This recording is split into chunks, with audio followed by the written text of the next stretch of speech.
Good day everyone. My name is Andruti De Los Santos from Bachelor of Science in Psychology, Section 3A. I'm the second reporter of Group 7. This discussion is a continuation of emotional and social competence inventory. But before that, let us know what is our learning objectives. First, discussing the how the ESCI is scored. Second, discussing the delivering of ESCI feedbacks. And third, discussing the reliability. So, shall we start? How the emotional and social competence inventory is scored. ESCI data is scored against a frequency range. Respondents are asked to assess the behavior captured within each item on a 5-point scale, ranging as follows. We have a never, rarely, sometimes, often, consistently. Each rater's perspective is scored equally and average across the relevant rater group, for example, the direct reports, peers, and etc. This approach gives participants a broad perspective of how they are behaving across a situation, as perceived by the different individuals and groups with whom they interact. First, we have a use of self-assessment across. So the ESCI is intended to be used to gather 360 degrees feedback data. Self-assessment data alone may be useful as the basis for developmental discussion, but they do not provide valid and reliable measures of emotionally and socially intelligent behavior. Second, using valid data.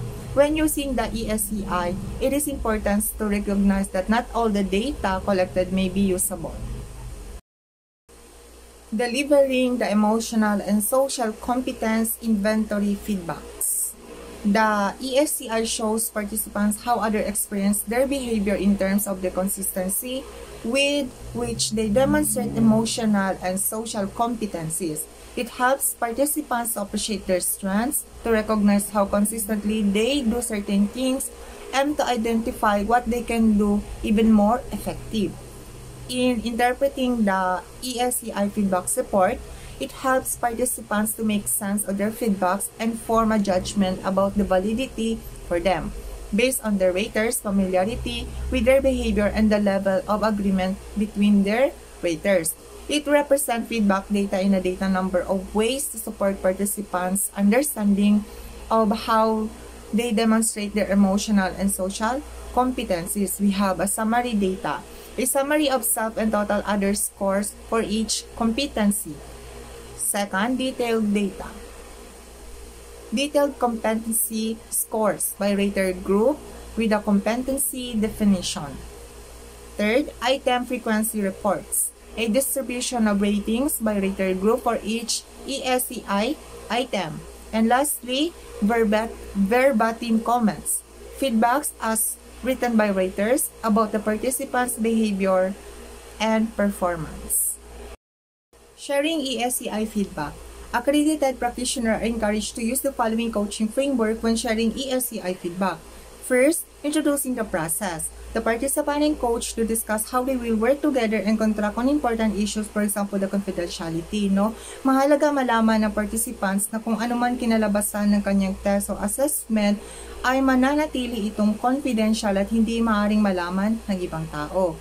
Second, setting the context. A discussion about the participant role, current challenges, career, and life aspiration in order that both understand what the participant hopes to gain from the feedback process. Kung ano man yung magiging result ng test or ng assessment ng isang participants ay hindi ito makakaapekto sa kanya o hindi ito magkakaroon o hindi ito magbibigay ng low moral sa kanya. Instead, ito ay makakatulong pa sa kanya para magkaroon ng pag-asa at mapuna kung ano man yung mga problemang nais niya pang alamin. Third, explaining EI. The coach observes and builds the participant understanding of EI and the ESCI model, Kinakailangan i-explain muna ng coach doon sa participants, upang magkaroon ng mas malawak na kaalaman yung isang participants doon sa kanilang gagawin.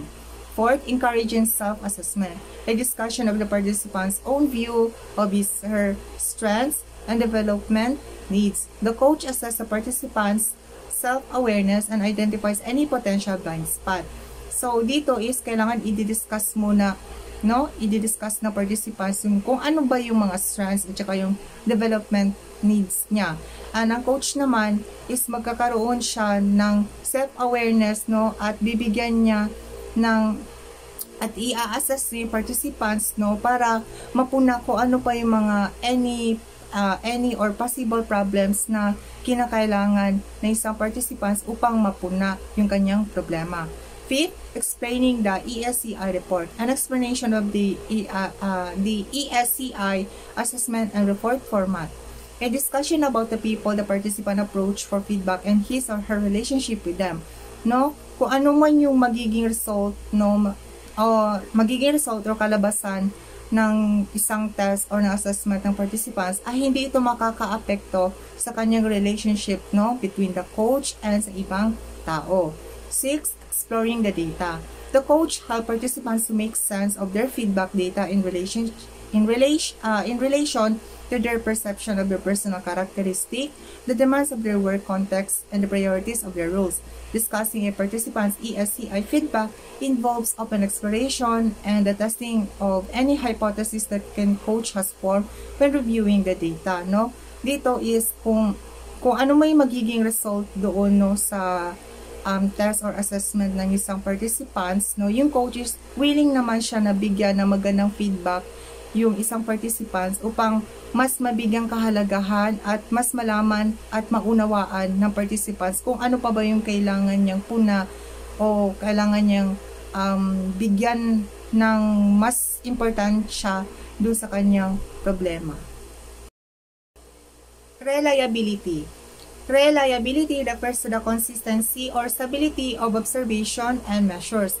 When assessing the reliability of survey instruments, two indicators are typically provided. First, the internal consistency refers to the average of the intercorrelation among all the single test item. For example, no, if magbibigay yung coach ng test or assessment sa isang participants within 1 hour, kailangan sa loob ng 1 oras ay natapos na ng participant na sagutan lahat ng questions sa assessment or test. Second, test-retest reliability refers to the stability of measures over time. For example, no, a survey is administered twice to the same individuals with a period of time between assessment, typically 2 weeks to 4 months. And correlation are computed to determine how stable the test is from one administration to another. So, meaning to say, no, sa test-retest reliability is binibigyan yung participants ng mahabang panahon, no? It's either 2 weeks to 4 months, no? Para i-conduct sa kanya yung test or assessment. I hope you will learn something from my discussion. Thank you so much for your time, effort, and for your listening. God bless you.